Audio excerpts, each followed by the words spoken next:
যদি কোনো প্রবাসী বাংলাদেশি কর্মীর প্রবাসে ১০ বছরের উপরে কর্মরত থাকেন এবং তার বয়স যদি ৪০ ঊর্ধ্ব হয়, তাহলে তাকে মাসিক প্রতি ১০,০০০ টাকা অবসর ভাতা বা পেনশন সিস্টেমের আওতায় আনতে হবে।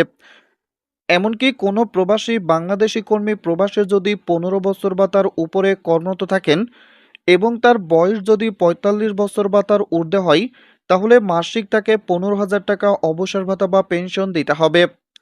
ঠিক একইভাবে কোনো প্রবাসী যদি ২০ বছর বা তার উপরে যদি প্রবাসে অবস্থান করেন এবং তার বয়স যদি ৫০ বছর বা তার ঊর্ধ্বে হয়, তাহলে তাকে ২০,০০০ টাকা মাসিক অবসর ভাতা বা পেনশন দিতে হবে।